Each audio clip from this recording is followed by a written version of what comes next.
Então, continuando aqui a nossa aula, vou mostrar para vocês agora a implementação dos métodos, né, da nossa classe. A gente já começou alguns, mas eu vou continuar com a implementação dos métodos, tá bom? Aqui nós estamos na tela inicial do BlueJ, nós temos aqui a classe pessoa, né, como a gente vem estudando. E aqui é onde está o nosso código, né, o código da nossa classe.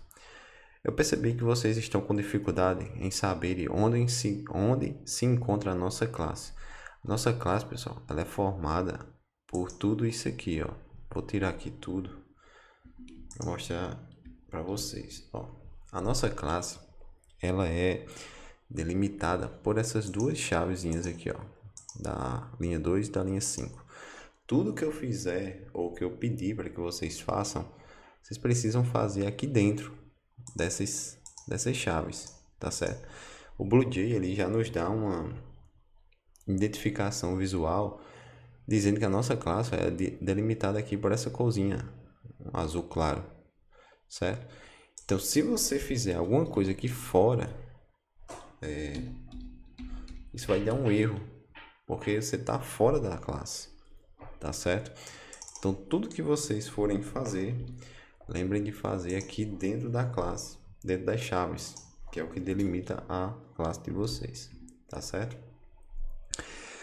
Na atividade eu pedi para que a gente deixasse não, né? Incluísse o atributo CPF, certo? Eu vou colocar aqui do tipo string, já que é uma sequência de números e a gente não vai fazer cálculo com esses números, a gente não vai fazer nenhuma manipulação, então a gente pode ler isso como string, fica mais fácil para a gente, tá bom?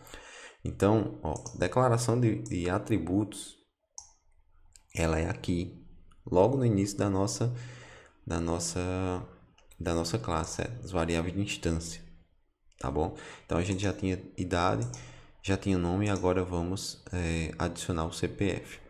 Tá aqui o nosso método construtor, que é aquele método que vai ser inicializado assim que eu criar um objeto dessa classe, certo? Então sempre que eu criar um objeto pessoa, da classe pessoa, esse construtor aqui, ele vai ser inicializado, tá? Ele vai ser executado, melhor dizendo, e essas variáveis que estão aqui dentro, elas vão ser inicializadas, certo? O correto é que isso seja inicializado de forma vazia, né? Nos exemplos que eu mostrei para vocês, eu pedi para que vocês criassem com nomes específicos, porém o correto, aquilo foi só a tipo de exemplo, né?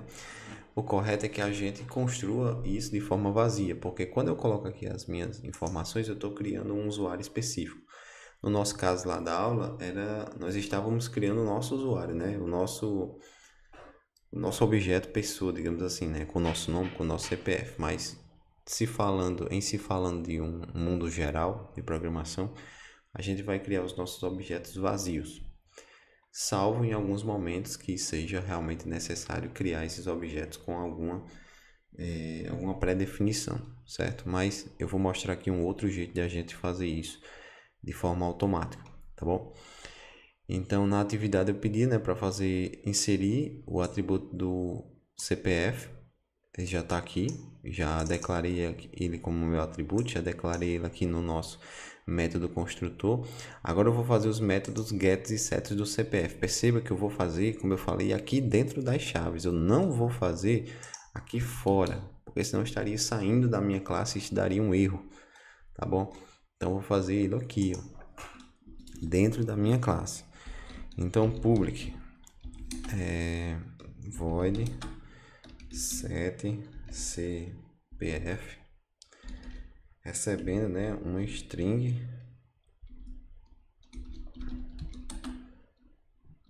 novo CPF.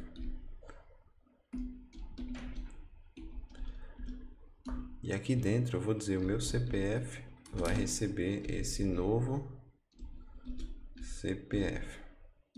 Tá bom? Vamos compilar, ver se dá tudo certo. Tem um erro aqui que eu digitei a variável errada, né? Ele está dizendo ali, ó, mas perceba o que eu sempre falo para vocês. Acontecer um erro, as ferramentas de programação, elas nos ajudam a identificar esses erros. Então se eu colocar aqui, ó, na verdade aqui ele já coloca um quadrado vermelho, né, um retângulo vermelho na linha que tem o erro. E ele sublinha aqui, ó, variável não declarada. Eu coloquei novolve CPF, realmente não tem essa variável. A variável que eu tenho é CPF e aqui eu tenho novo CPF. Então eu errei aqui, eu coloquei um V a mais. Então corrigir aqui, compilar, pronto, compilou. E agora vou fazer o get, né? Public vai me devolver uma string get CPF. Não precisa receber nada como parâmetro, né? E aqui eu vou dar um retorno CPF. Vou compilar, ver se está tudo certo, tudo certo. Então, percebam aqui a diferença do método get. O método get é aquele método que eu vou pegar alguma coisa, né? Esse método vai me devolver alguma coisa. Então, aqui eu preciso dizer qual é o tipo de retorno. Como eu disse que o meu CPF é do tipo string, eu vou retornar uma string aqui. Percebam que em idade, o meu get idade, ele vai me retornar um int.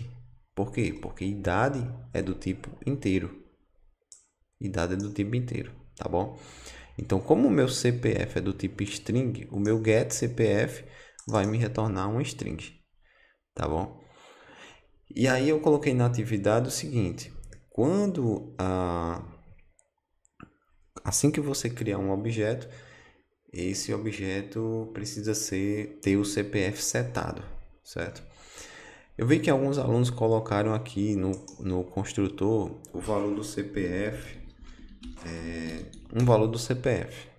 Dá certo? Em partes. Por quê? Porque aqui você está deixando um CPF fixo, né? E você não sabe qual é o CPF do usuário. Então, o interessante aqui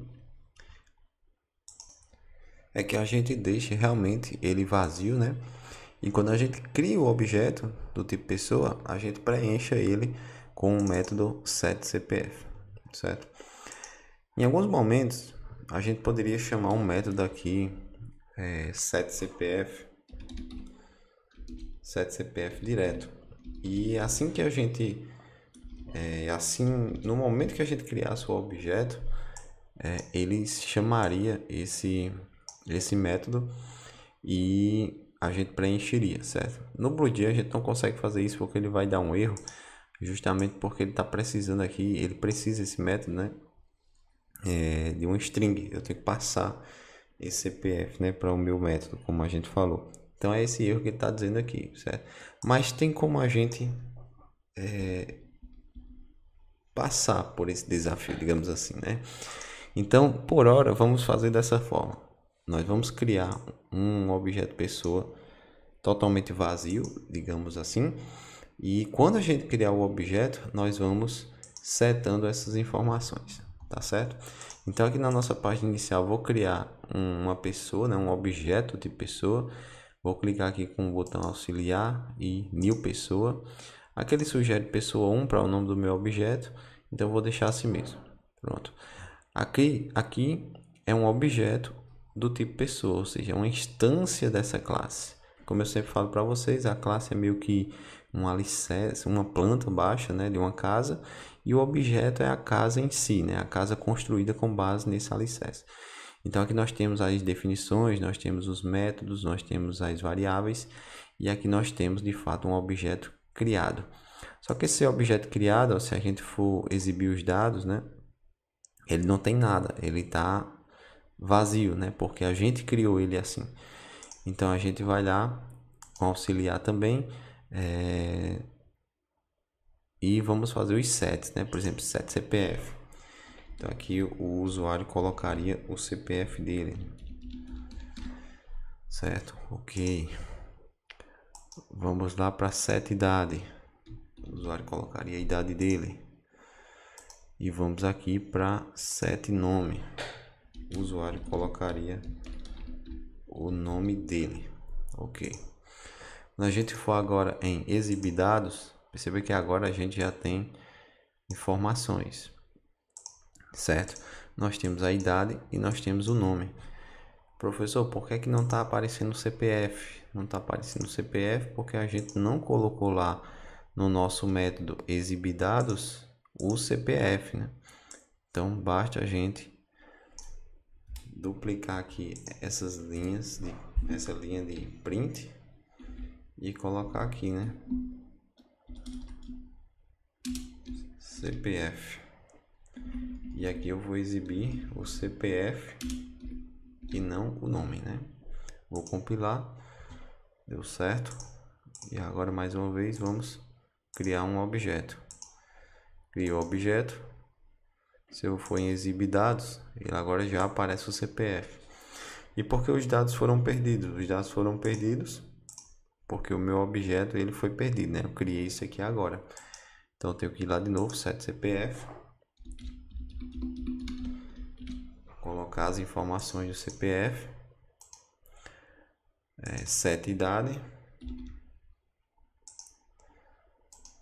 Set nome.